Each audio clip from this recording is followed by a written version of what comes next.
Dawn in the Philippines has been anything but a respite. Amid deafening gusts of wind, relentless rain, and a sky tinged with gray, the country is facing the brutal impact of Typhoon Kalmaegi, known locally as Tino, a phenomenon that has unleashed one of the most serious emergencies of the year. In a matter of hours, the typhoon has transformed entire provinces into scenes of destruction, leaving thousands of families homeless and cities completely paralyzed under the weight of the water and wind. Since making landfall in the central region of the archipelago, Kalmaegi has unleashed its fury with unprecedented violence. Gusts exceeding 150 kilometers per hour and reaching peaks of 205 have ripped through homes, uprooted trees, and destroyed power lines. Intense rains have caused flash floods that have submerged entire streets, sweeping away vehicles, belongings, and everything in their path. The images coming out of Cebu province are harrowing. Streets transformed into rivers, families trapped on the roofs of their homes, makeshift rescues amidst the darkness and chaos. Rescuers are working against the clock, trying to reach completely flooded areas, while communication with several municipalities has been cut off. In the central Visayas, the impact has been catastrophic, and the population is still trying to grasp the magnitude of what has happened.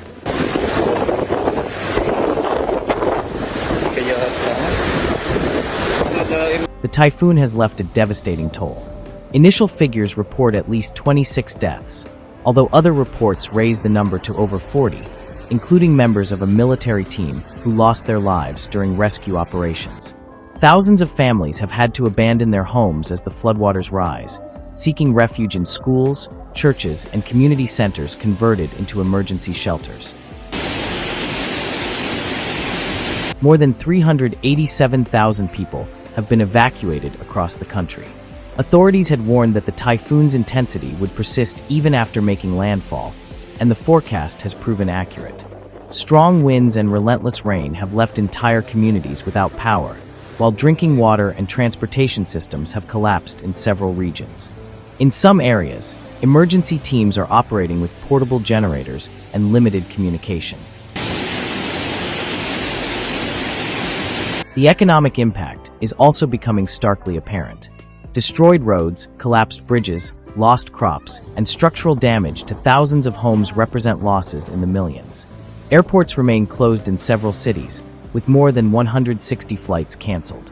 Along the coasts, maritime transport has been suspended due to the risk of waves up to 3 meters high, which continue to batter the central and eastern coasts of the country.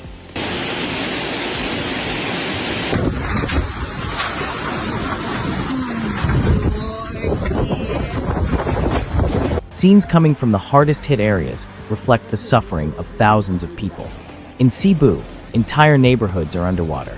In Bohol and Leyte, the rains have been relentless, triggering landslides that have buried roads and left communities isolated. Medical services are overwhelmed, and many hospitals are operating at near capacity, treating the injured and sick in precarious conditions.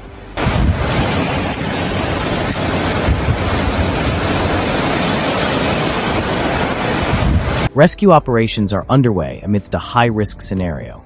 In some areas, the water has reached rooftop level, forcing rescuers to use inflatable rafts or adapted military vehicles. Poor visibility, strong winds, and collapsed infrastructure complicate every maneuver. Despite the danger, the efforts continue.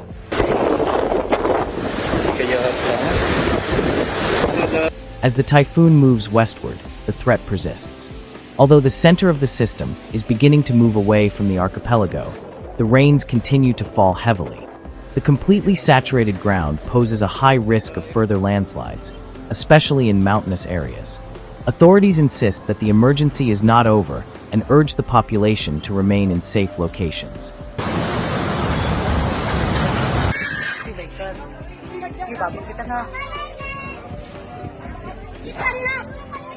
The material damage is incalculable. Satellite images show the magnitude of the disaster. Entire cities submerged, roads washed away, and coastal areas devastated by the waves. In many towns, the line separating the sea from the land has disappeared. Residents describe the sound of the wind as an uncontrollable roar that offered no respite, followed by hours of relentless rain that covered everything.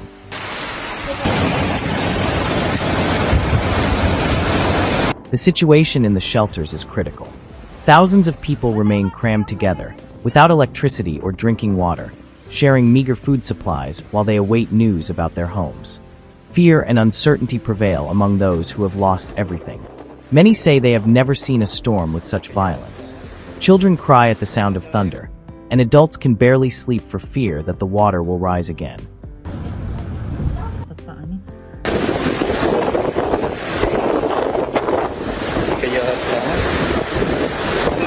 Meteorologists have warned that sea and atmospheric conditions could favor the formation of another tropical system east of the Philippines, which could become a new super typhoon in the coming days. This possibility generates additional concern in a country that has yet to recover from the devastating passage of Kalmaegi.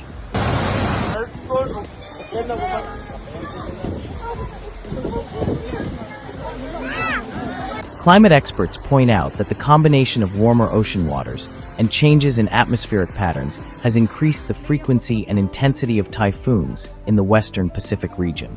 The Philippines, due to its geographical location, is at the epicenter of this dangerous trend and is one of the countries most exposed to the direct impact of these phenomena.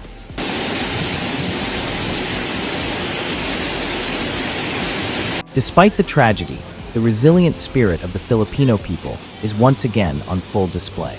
In the midst of the disaster, volunteers, rescuers, and neighbors are joining forces to distribute food, offer shelter, and salvage what can still be saved.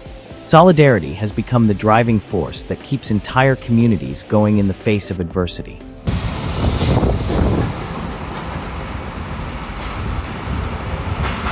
In the coming days, the country will face the arduous task of rebuilding what the typhoon has destroyed.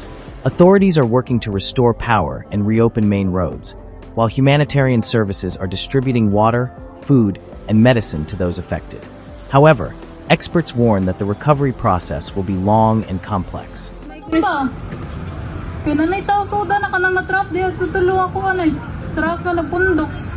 passage of Typhoon Kalmaegi will be etched in the memory of the Philippines as one of the most violent storms in recent times.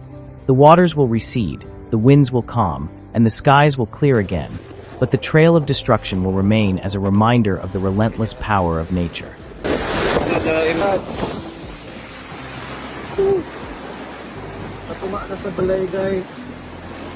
In the midst of the pain, the country once again demonstrates its strength, clinging to the hope of rebuilding and rising again, once more, in the face of the fury of the sea and the wind.